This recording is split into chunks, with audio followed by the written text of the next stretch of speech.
वज़ीर आज़म शहबाज शरीफ़ और अपोजिशन लीडर राजा रियाज़ सभिनी खे सरप्राइज़ ॾींदे बलूचिस्तान सां वास्तो रखंदड़ सेनेटर अनवारुल हक काकड़ खे निगरां वज़ीर आज़म मुक़ररु करे छॾियो। अनवारुल हक काकड़ जो नालो हींअर ताईं साम्हूं आयल नालनि में मौजूद ई न हो। संदसि नामज़दगीअ ते मुख़्तलिफ़ क़िस्मनि जो रद्द अमल साम्हूं आयो आहे।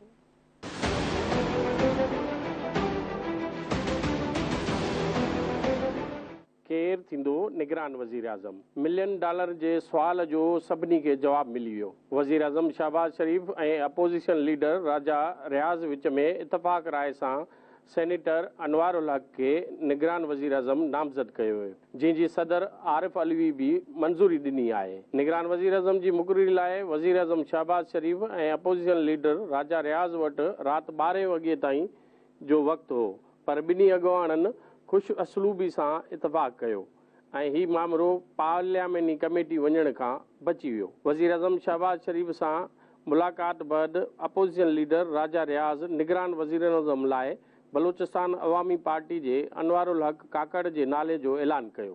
साहब ने दिए थे, 3 महीने दिए थे, तो उसके बाद आज हमारी एक नशिस्त हुई। उन्होंने अपना तमाम साथियों से सलाह मशवरा किया, मैंने अपने साथियों से सलाह मशवरा किया और उसके बाद वज़ीर आज़म साहब का और मेरा एक चीज़ पे हम पहले मुत्फिक हुए कि जो भी वज़ीर आज़म हो वो छोटे सूबे से हो, ताकि छोटे सूबों को जो महरूमी है वो दूर हो और ऐसा नाम हो जो गैर मुतनाज़ा हो, किसी सियासी पार्टी से ना हो।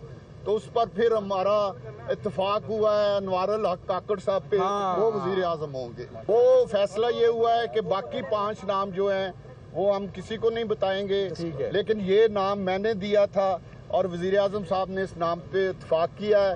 और इसकी मेन वजह जो है वो छोटा सूबा बलूचिस्तान, आपको पता है कि छोटा सूबा है, इसलिए उनका नाम जो है उस पर मैंने और वज़ीर आज़म साहब ने दस्तखत कर दिया कि कल तक वो अलग उठाएं। ये तमाम अब जो वज़ीर आज़म बनेंगे ये उनका इख्तियार है, इस बारे में हमारी कोई डिस्कशन नहीं हुई। हमारा जो रोल था, मेरा खास तौर पे अपोजिशन लीडर का, वो रोल ख़त्म हो गया है। मैंने अपनी तरफ से कोशिश की है कि छोटे सूबे का एक ऐसा आदमी जो डिस्प्यूटेड ना हो, उसका नाम मैंने जो पेश किया था वज़ीर आज़म साहब ने उससे इत्तेफाक किया। वज़ीर आज़म शहबाज शरीफ़ ऐं अपोजिशन लीडर राजा रियाज़ में इतफ़ाक़ थियण बैदि निगरान वज़ीर आज़म लाइ सेनेटर अनवारुल हक काकड़ जो नालो सदर आरिफ अलवी ॾे उमाणियो वियो, जंहिं बिना देर जे समरी ते सही बि करे छॾी। ऐवान सदर मूजिबि सदर आरिफ अलवी आइन जे आर्टिकल 224(1)(a) तहत अनवारुल हक काकड़ जे निगरान वज़ीर आज़म तौरु मुक़ररी जी मंज़ूरी ॾिनी। इम्कान आहे त सेनेटर अनवारुल हक काकड़ 14 अगस्त ते उहिदे जो हलफ़ खणी, पर हलफ़ बरदारी खां अॻु ई खेसि वज़ीर आज़म जे प्रोटोकॉल में मिनिस्टर इनक्ल्यू खां पंजाब हाउस मुंतक़िल कयो वियो। सेनेटर अनवारुल हक काकड़ निगरान वज़ीर आज़म तौरु मुक़ररी ते सभिनी जो थोरो मञीदे चयो आहे त हू अवाम जे उमेदुनि ते पूरो लहण जी कोशिशि कंदो।